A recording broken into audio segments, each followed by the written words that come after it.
हम लोग को कौन से वाले फाइलम में चलना था?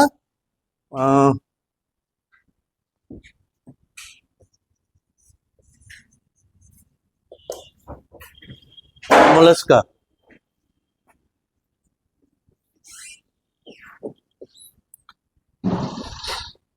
एग्जाम्पल्स देखना था ना।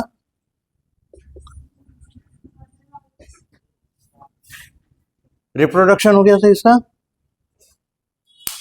नहीं।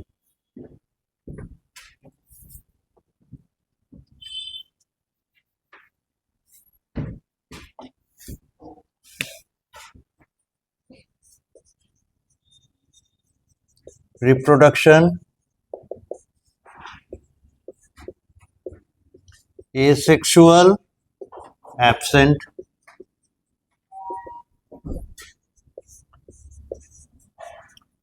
sexual reproduction,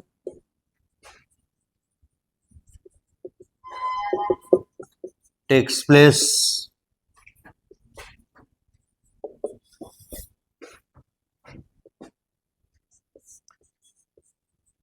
primarily the animals are showing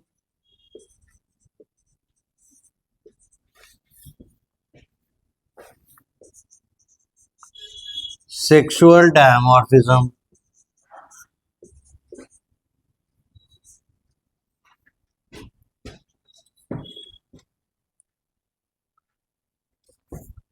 Are showing sexual dimorphism.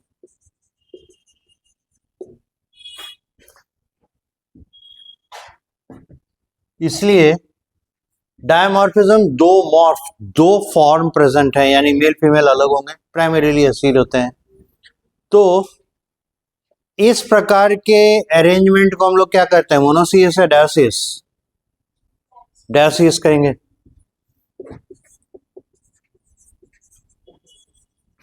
Dioecious life.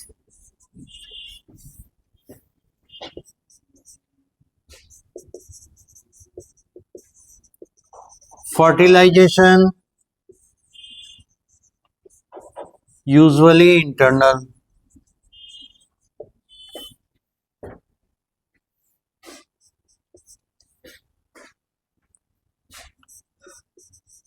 These animals, एक नया टर्म आ रहा है, these animals are predominantly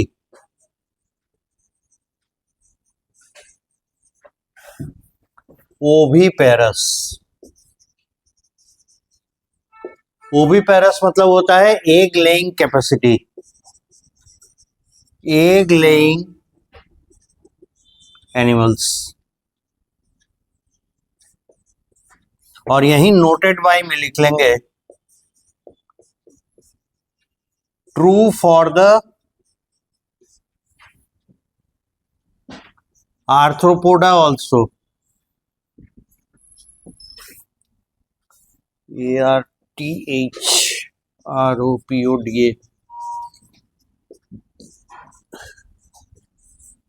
arthropods भी जो होते हैं, आर्थ्रोपोडा फाइलम के जो मेंबर्स हैं, उनमें भी एग लेइंग कैपेसिटी होता है। तो उनमें और इनमें इस मामले में समानता दिखाई दे रही है।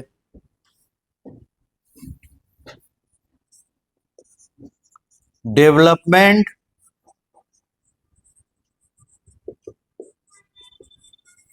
इनडायरेक्ट यूजुअली, यानी क्या हो जाएगा? Larval forms present.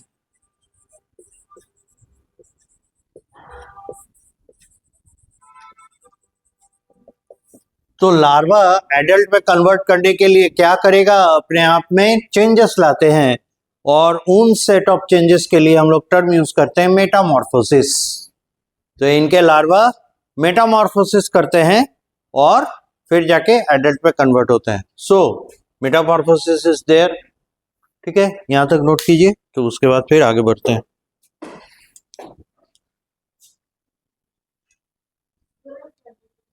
ओके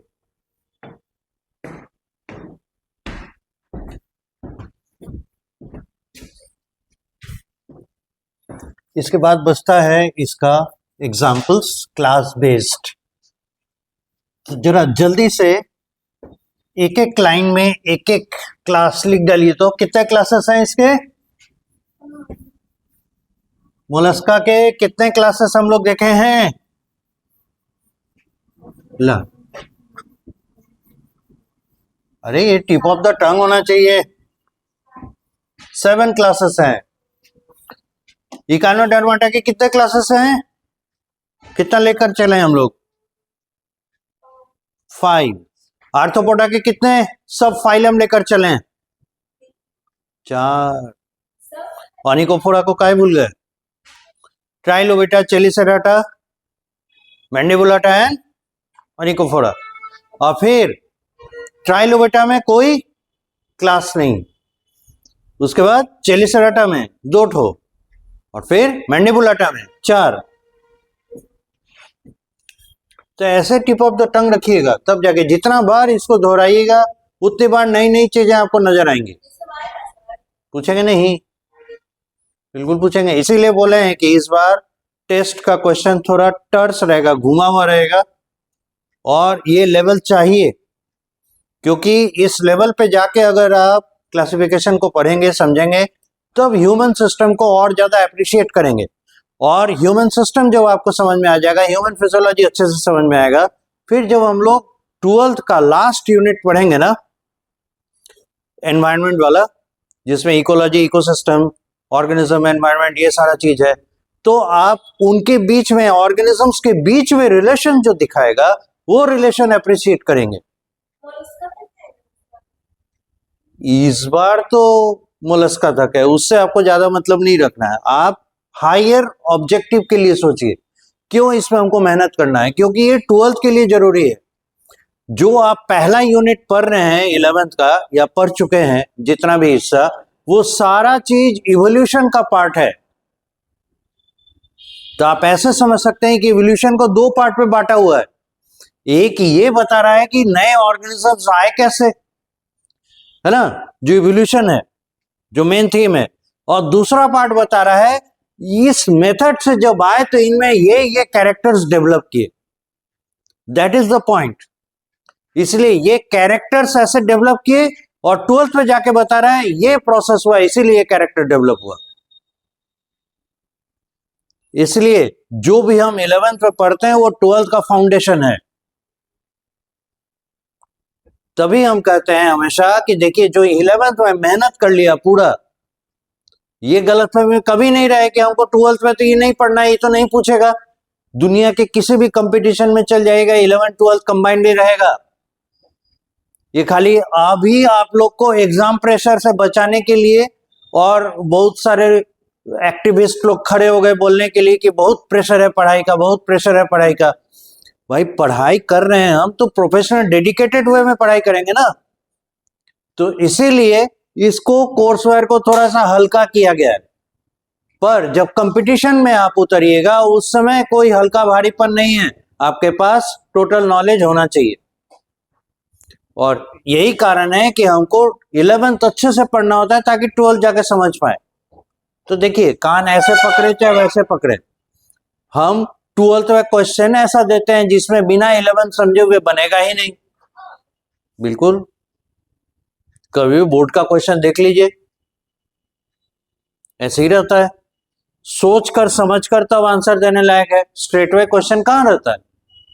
कहीं नहीं। जब तक आप एनालिसिस नहीं कीजिएगा आंसर नहीं दे पाइएगा।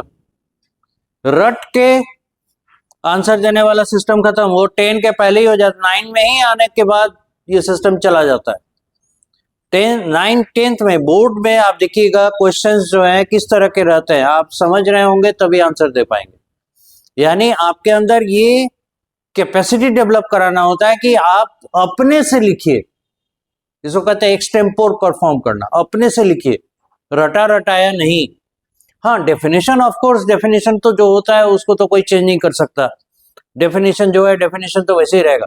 लेकिन जहां एक्सप्लेनेशन की बात है वो तो आपको अपने से करना पड़ेगा, और वो तभी होगा जब आप चीज को समझ रहे हैं।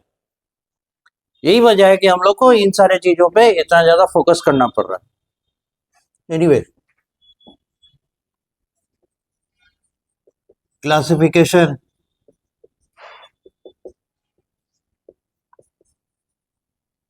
क्लास नंबर 1 क्या रखे थे? ए प्लैकोफोरा, और इसके एग्जाम्पल में कीटोडर्मा।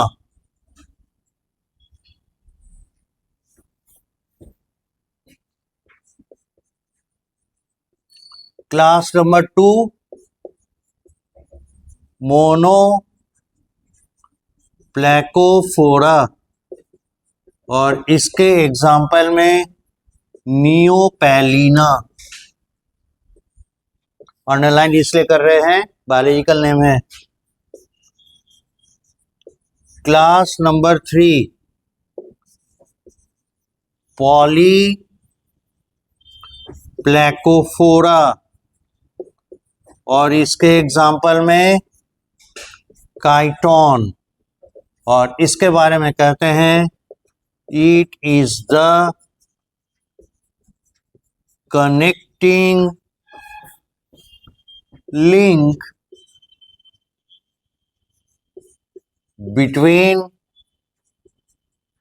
The phylum Annelida and Mollusca. अब देखिए, कनेक्टिंग लिंक, पहले रुक जाइए। कनेक्टिंग लिंक का मतलब होता है ये ऐसा एनिमल है जिसमें किसी दो ग्रुप के प्रॉपर्टीज दिखाई पड़ते हैं, और यहां ग्रुप कहने का मतलब है टैक्सा। दो अलग टैक्सा के प्रॉपर्टी दिखाई पड़ते हैं, उन्हें कहते हैं कनेक्टिंग लिंक। तो यहाँ पे टैक्सा के रूप में हम लोग क्या लिए हैं? तो फाइलम को लिए हैं, राइट। अब देखिए, एक फाइलम हो गया यहाँ पे एनेलिडा, और दूसरा फाइलम हो गया मोलस्का। तो अगर हम लोग डेवलपमेंट की सीढ़ी को देखें तो हम लोग ये बता रहे हैं ना कि भाई आर्थ्रोपोडा के बाद मोलस्का है। बात अपने आप में बहुत ज्यादा सही है, कहीं पे कुछ डिस्क्रिपेंसी भी है। रीजन क्या है? इन दोनों का डेवलपमेंट लगभग बराबर बराबर समय पे होना शुरू हुआ। तो ये पॉसिबल कैसे है, और ये पता कैसे चला? फॉसिल से। फॉसिल कहते हैं किसको?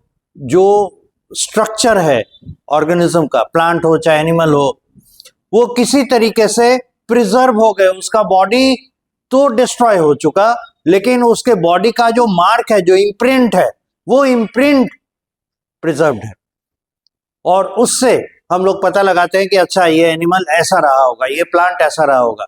फॉर एग्जाम्पल, जैसे डायनासोर का हम लोग को फॉसिल मिलता है, तो उसमें और तो कोई पार्ट मिलेगा नहीं, बोन्स ही मिलते हैं। कहीं पे बोन आपको एक्चुअल फॉर्म में मिल जाता है, कहीं पे बोन का इंप्रेशन मिलता है, उसी को इम्प्रिंट करें, ठीक है, पत्थरों में। तो इस तरीके से हम लोग को एक सजेशन मिलता है कि ये एनिमल आज तो नहीं है, लेकिन जब रहा होगा कैसा रहा होगा। ये प्लांट अभी तो नहीं है, पर ये प्लांट जब अपने समय में था तो कैसा था। जैसे पटना म्यूजियम में एक प्लांट रखा हुआ है, एक पेड़ रखा हुआ है, वो करोड़ों साल पुराना है और वो पत्थर का बन चुका है। It's totally rock. तो वो एक्चुअली इम्प्रिंट है, वो अपने जमाने में जिस समय वो था, जितने करोड़ साल पुराना है, उसका स्ट्रक्चर वैसा था। किसी कारण से उसके पार्ट्स रॉक से रिप्लेस हो गए और वो उस आकार का दिख रहा है। जिसका मतलब है जिस समय वो प्लांट था, जिस समय वो ट्री था, वो ऐसा था। This is the importance of the fossils.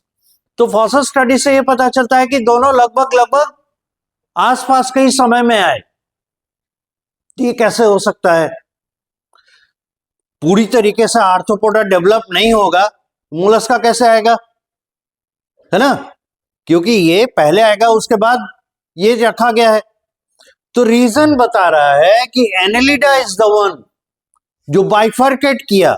Annelida के कुछ मेंबर्स डेवलप होके आर्थ्रोपोड बने, और एनेलिडा के ही कुछ मेंबर्स डेवलप होके फर्दर मोलस्कन्स बने, और इसीलिए एनेलिडा को एक ब्रांच पॉइंट मानते हैं आगे के डेवलपमेंट का।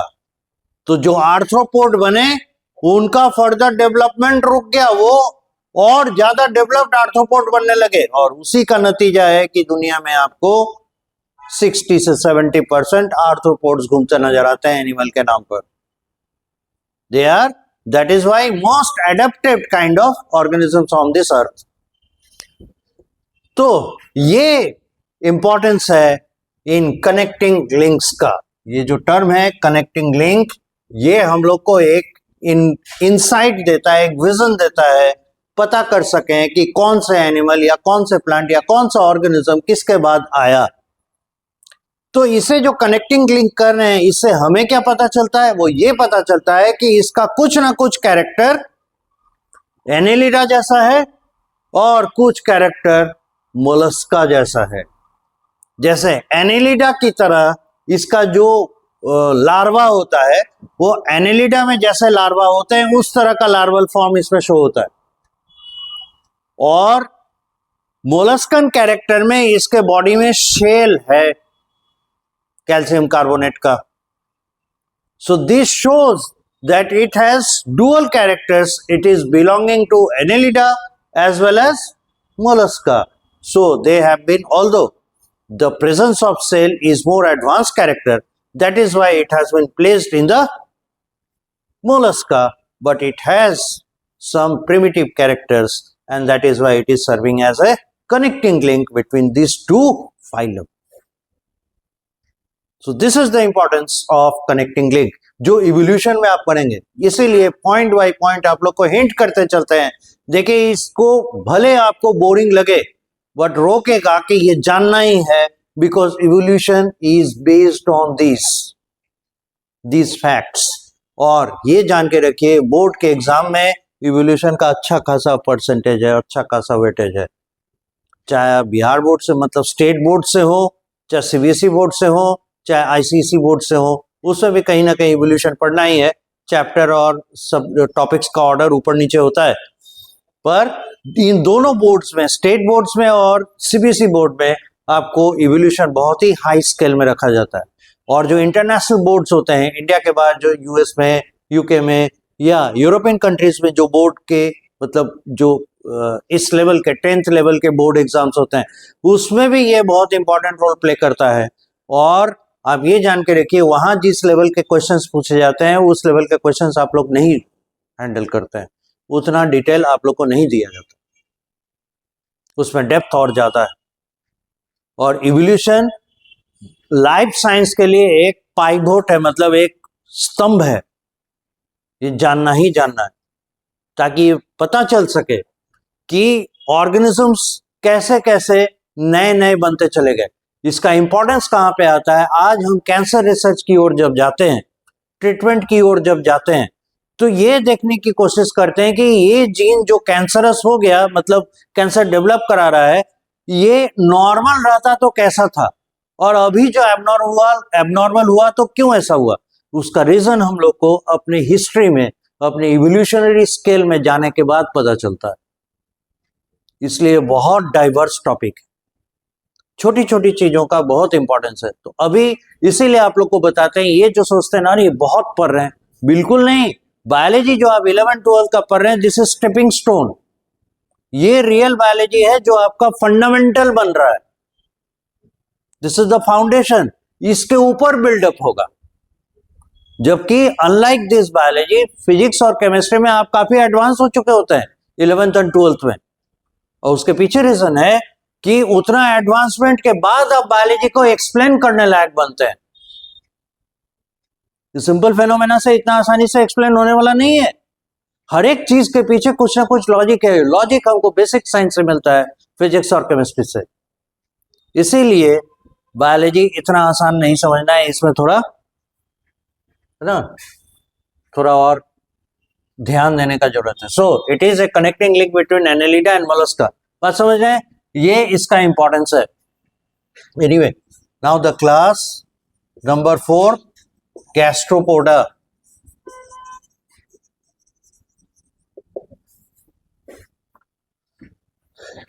गैस्ट्रोपोडा मतलब हो गया लिम्स. इसमें तो लेग प्रेजेंट है. पोडा मतलब क्या होता है? लेग. लिम्स और legs just below the abdomen. इसीलिए इसे गैस्ट्रोपोडा कहा जाता है। एग्जाम्पल,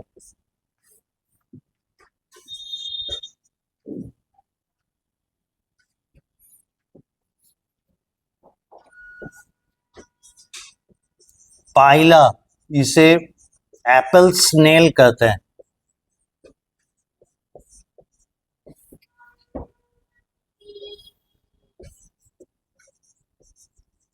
लिमनिया, इसे पॉन्ड स्नेल कहते हैं।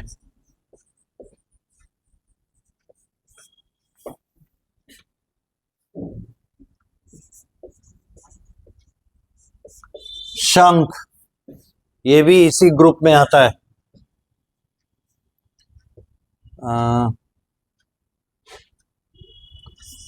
लिमैक्स, हेलिक्स, इसे गार्डन स्नेल कहते हैं।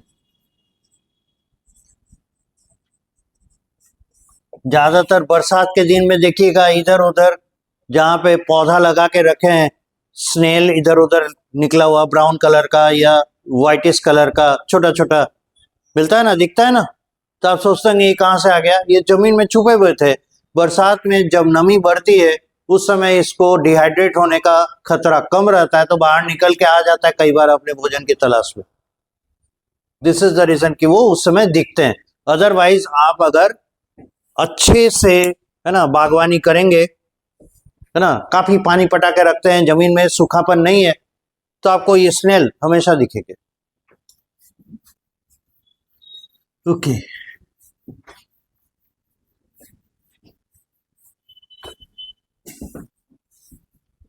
इसी में एक और एग्जांपल है एप्लाइसिया, इसे कहते हैं सी हेयर। एक और इसमें आता है सी बटरफ्लाई।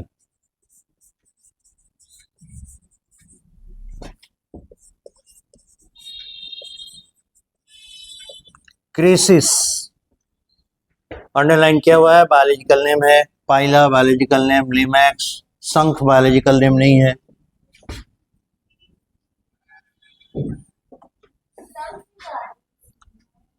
नहीं, लिमैक्स, हेलिक्स, एप्लाइसिया, ये बायोलॉजिकल नेम है। गार्डन स्नेल हेलिक्स हो गया, लिमैक्स नहीं, लिमैक्स दूसरा है। गार्डन स्नेल को ही हेलिक्स कहते हैं, सॉरी। Class number 5, स्कैफोपोडा। इसके एग्जाम्पल में है डेंटालियम।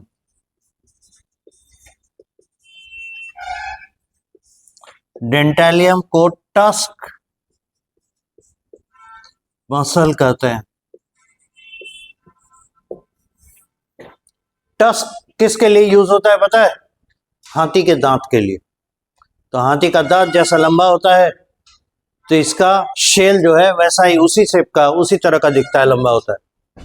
टस्क फ्रॉम टस्कर, टस्कर कहते हैं एलिफेंट को।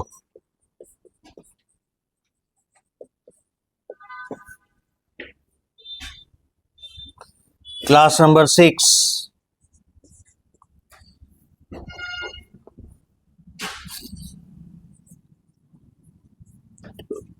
पेलेसाइपोडा और बाइवाल्विया।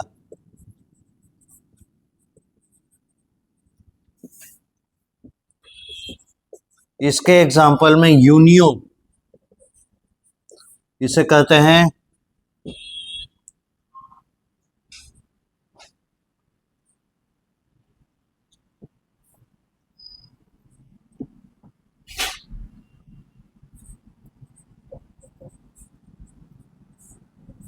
सी मसल।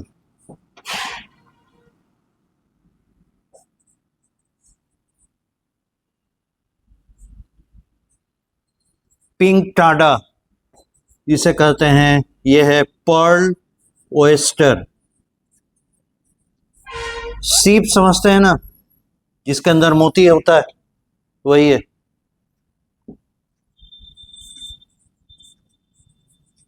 ऑस्ट्रिया, ये है बायोलॉजिकल नेम है, ये है एडिबल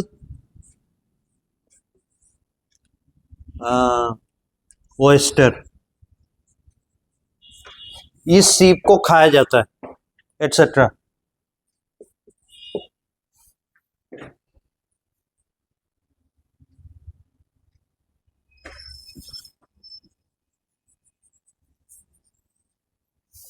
यही हटा दे।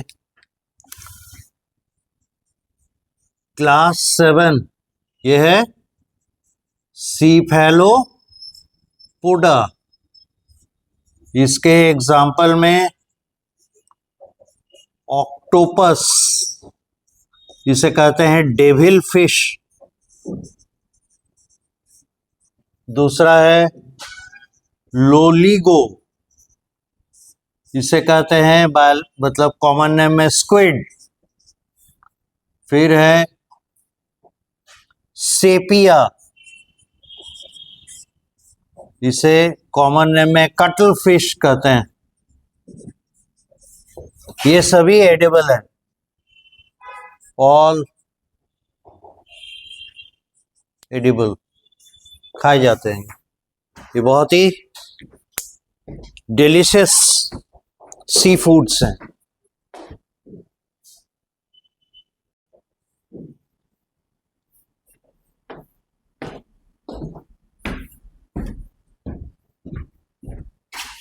ऊपर से तो मिटा ही सकते हैं।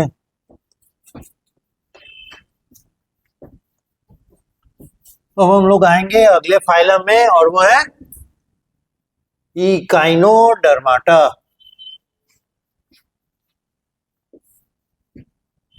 इसके नाम में इसका खासियत छिपा है। इकाइनो मतलब होता है स्पाइनी, चुभने वाला, नुकीला, ठीक है। तो और दूसरा हिस्सा है डर्माटा, डर्माटा यानी डर्मिस, डर्मिस यानी स्किन। तो इसके स्किन में चुभने वाले स्ट्रक्चर्स पाए जाते हैं, इकाइनस उन्हें कहते हैं, और इसीलिए इसका नाम पड़ा इकाइनोडर्माटा।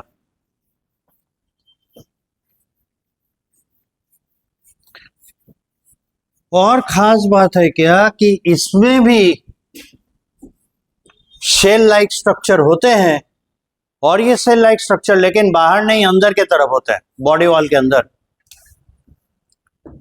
अगला है फाइलम इकाइनोडर्माटा।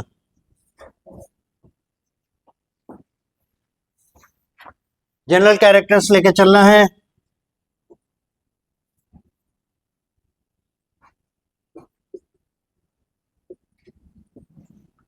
तो यहां जरा एक ब्रेकअप ले लें।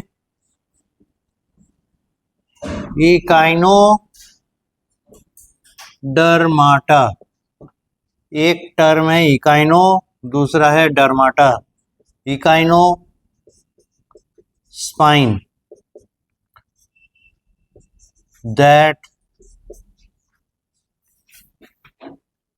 प्रिक्स, चुभता है। डर्माटा मतलब डर्मा मतलब skin. So the animals have skin with spiny कांटेदार projections, with spiny projections, and that is why they have been named like this, ठीक है। सो हर एक के पीछे देखिए, बायोलॉजी में हर टर्म को इतना साइंटिफिकली डेवलप किया गया है कि वो कुछ ना कुछ बताता है। इसलिए अगर बायोलॉजी को अच्छे से समझना है तो आपको उसके टर्म पे ज्यादा ध्यान देना है। वंस यू आर थ्रू, जब आपको वो टर्म समझ में आ जाएगा तो ये बोलना क्या चाहता है ये आपको सुनते के साथ मालूम चल जाएगा, और जिसके बारे में आइडिया है कि हाँ ये इस तरह का है, अब वो कैसे बना वो तो मैटर ऑफ फ्यू मिनट्स, एक बार समझ जाएंगे, एक बार पढ़ लेंगे तो दिमाग में बात बैठी हुई रहेगी। इसीलिए मीनिंग समझना इसमें बहुत इंपॉर्टेंट है। एनीवे, जनरल कैरेक्टर्स में पहला हम लोग क्या रखते हैं, लेवल ऑफ ऑर्गेनाइजेशन, सभी जानते हैं।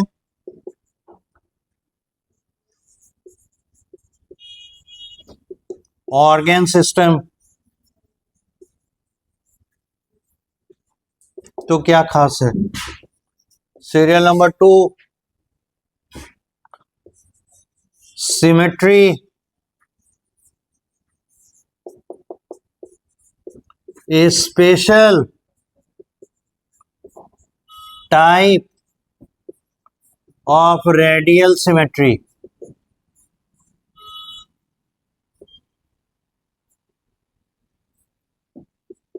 is present called pentameric symmetry।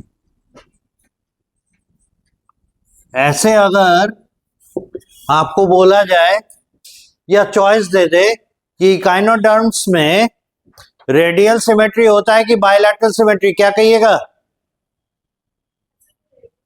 Radial ही होता है। लेकिन रेडियल में क्या, तब बोलिएगा पेंटामेरिक सिमेट्री। अब हम लोग आते हैं उस पर कि एडल्ट पे।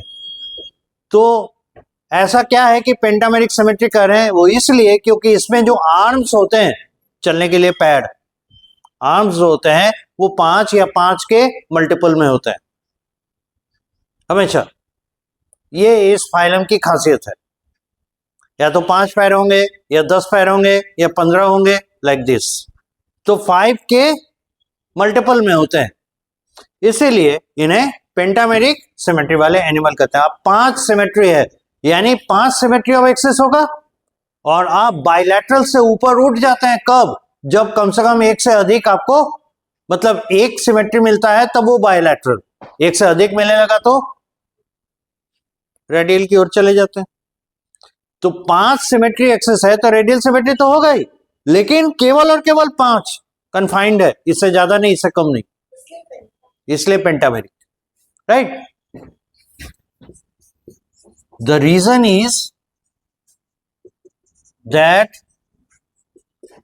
the members of this phylum have 5 arms or multiple of 5 arms. Hence, at least 5 number of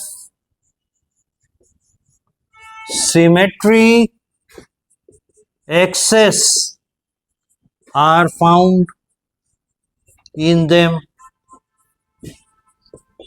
So, they have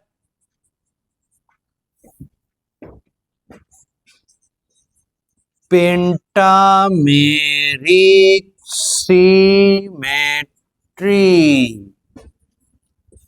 इसीलिए इनमें पेंटामेरिक सिमेट्री पाई जाती है।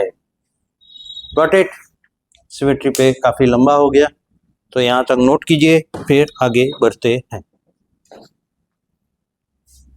बहुत महंगा बिकता है।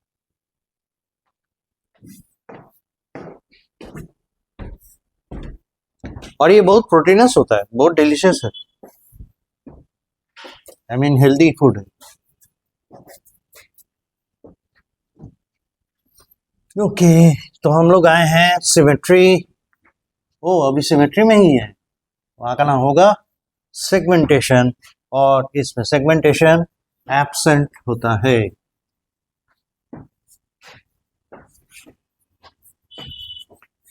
सो ये सीरियल नंबर 3 होगा ना, सिमेट्री हो गया, segmentation. Serial number 3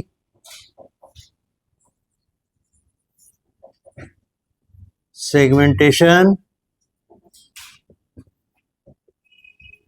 absent number of germinal layers, triploblastic,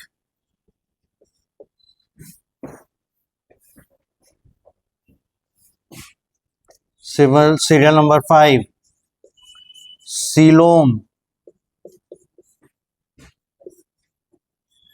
true coelomate,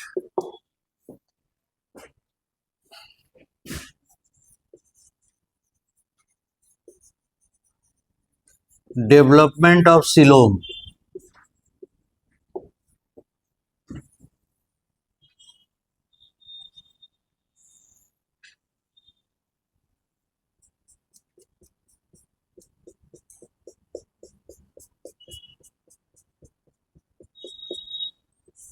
ये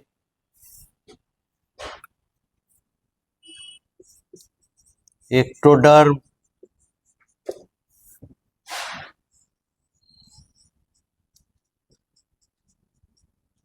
ये एंडोडर्म,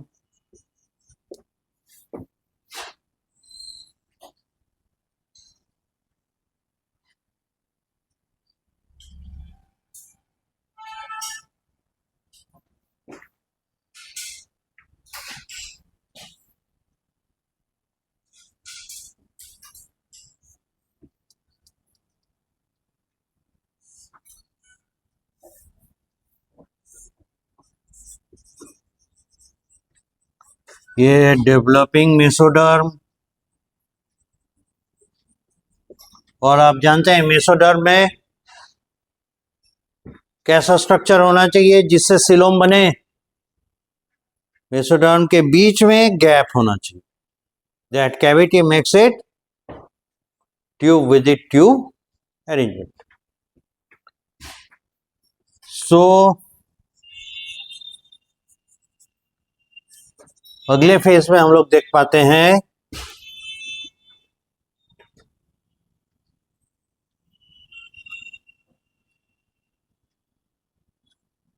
ये अंडरस्टूड है, ये एक्टोडर्म है,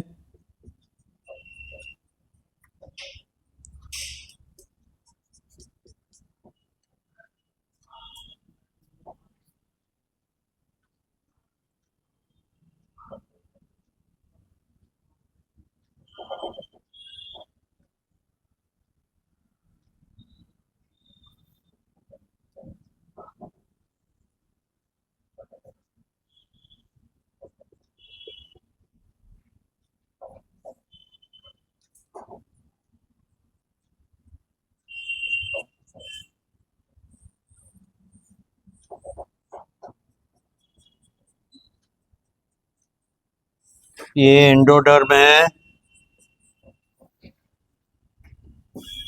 और ये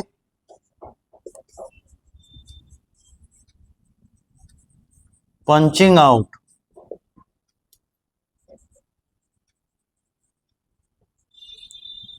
पंचिंग आउट सेल के लेयर बाहर की ओर निकलना चाह रहे हैं, उसके बाद जाके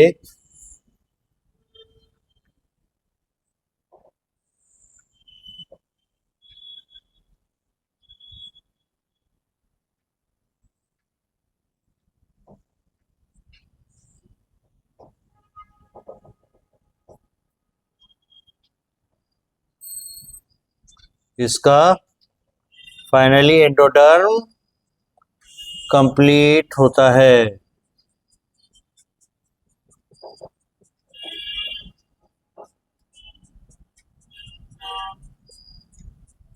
और ये मेथड ऑफ ये मेसोडर्म डेवलपमेंट,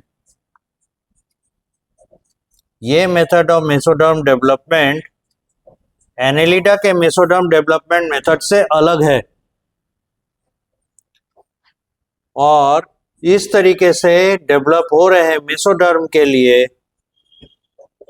मेसोडर्म के वजह से जो सिलोम बनता है इसको कहते हैं साइजोसिलोम। इंटरसिलोमेट नहीं है, ये साइजोसिलोमेट है। ये हो गया एक्टोडर्म, ये हो गया एंडोडर्म,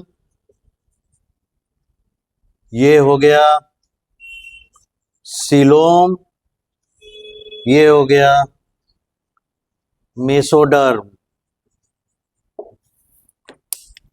और ये जो सीलोम बना formed by the kind of process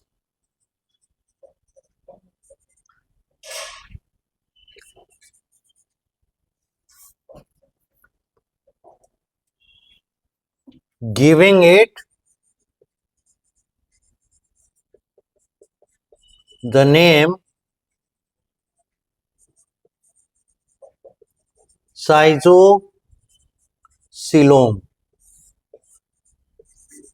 In this kind, anus forms first, then the mouth. So the animals are called deuterostomes. Dew, second, stome, stoma. Stoma means mouth. तो इनका development format अलग है और Annelida, arthropoda, Mollusca का development format एक जैसा है, इसीलिए ये डिफरेंट है।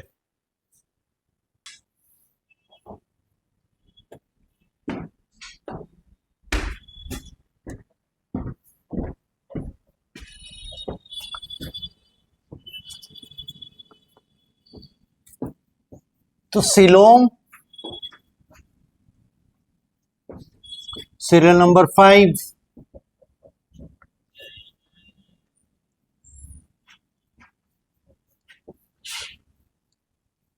यहां हम लोग मेंशन करेंगे तब इसका सीलोम कैसा है।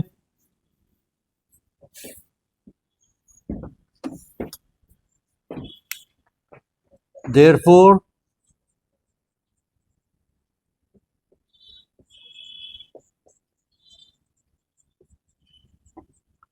true coelomate plus cytocoelomate punching of होने के बाद वो इसके सीलोम को फॉर्म करता है, प्लस ड्यूटेरोस्टोम, ये इसके सीलोम के कैरेक्टर्स। सीरियल नंबर 6 नोटोकॉर्ड, ये तो इसमें नहीं पाया जाएगा, एब्सेंट होगा। सीरियल नंबर 7 हैबिटेट,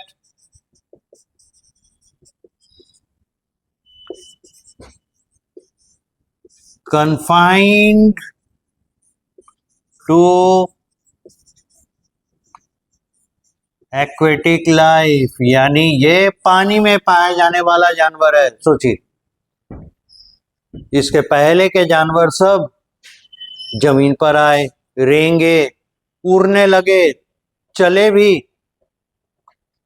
मोलस्का, ये भी जमीन पर पाए जाते हैं, पानी में पाए जाते हैं, ये वापस पानी में चला गया, है ना। देख क्या हुआ, नया नया प्रॉपर्टी आता है फिर पुराना प्रॉपर्टी ले आया। इस तरह के प्रॉपर्टी को इस तरह से डेवलपमेंट करने को हम लोग कहते हैं रेट्रोग्रेसिव डेवलपमेंट, पीछे की ओर जाना, पूरी तरीके से पानी में कन्फाइन होना। ये किसका कैरेक्टर था, पॉरीफेरा का, सिलेंट्रेटा का, टीनोफोरा का। वो भी फ्रेश वाटर पाए ही नहीं जाते, सबके सब देखेंगे मैरीन कैरेक्टर है, मैरीन एनवायरनमेंट पे पाए जाने वाले हैं। ये भी मैरीन इकोसिस्टम का एनिमल है। तो क्या है, confined to aquatic life, marine only. ये फ्रेश वाटर में नहीं पाया जाता। यहां तक नोट कीजिए, तब तक इधर साफ करें।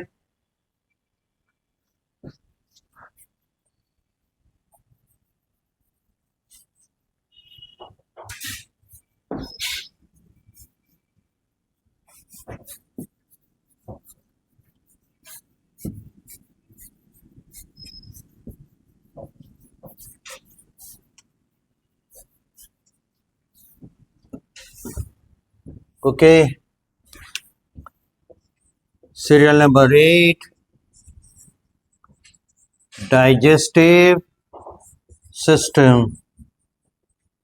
ऑर्गन सिस्टम लेवल डेवलपमेंट दिखा रहा है तो होगा ही present.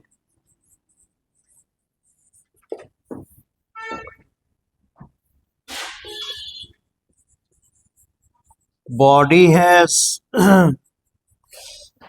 To defined surfaces,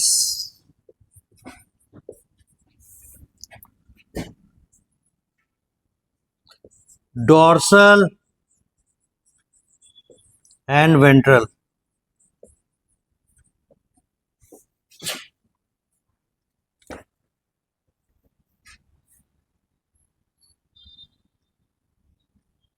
body plan and digestive system कर दीजिए, एक ही साथ ला दें, body plan and digestive system. तो body has two defined surfaces, dorsal and ventral. Mouth is present at the ventral surface centrally,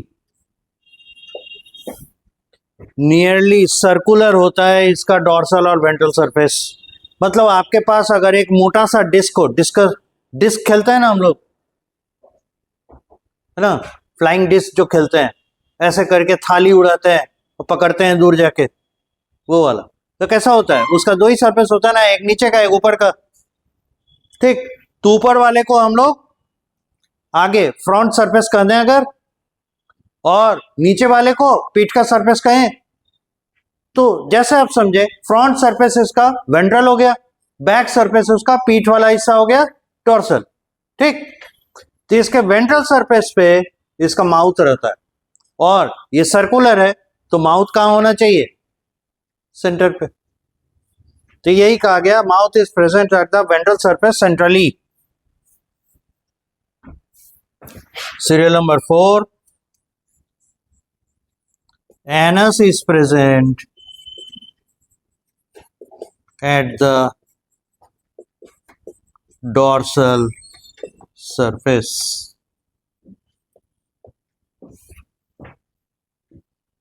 Serial number 5, dorsal surface is also called as aboral surface and ventral surface is also termed as oral surface।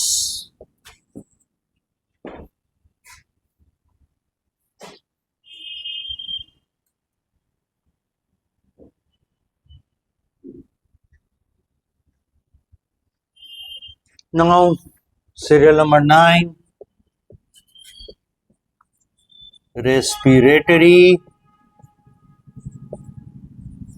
system। चूंकि पीछे की ओर लौट रहा है, retrogressive development दिखता है, primitive characters वापस लेके आता है, रेस्पिरेटरी सिस्टम हो जाता है एब्सेंट, है नहीं। No respiratory pigment is present in the body। Fluid,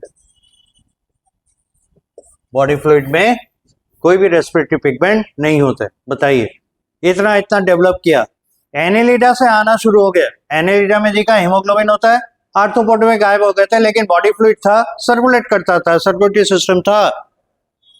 इसमें आगे देखेंगे नहीं होते। इसमें वाटर ट्रांसपोर्ट सिस्टम है, वाटर वैस्कुलर सिस्टम कहते हैं। बॉडी के अंदर, बॉडी सरफेस के अंदर कैनाल बने हुए हैं, नेटवर्क है ट्यूब्स का, उसमें वाटर फ्लो करता है। सो रेस्पिरेटरी सिस्टम इस तरह का है, एब्सेंट है, और बॉडी फ्लूइड में कोई भी रेस्पिरेटरी पिगमेंट नहीं पाया जाता। Exchange of gases at cellular level, cellular level पे ही गैसेस एक्सचेंज कर लेता है। यहां तक नोट कीजिए।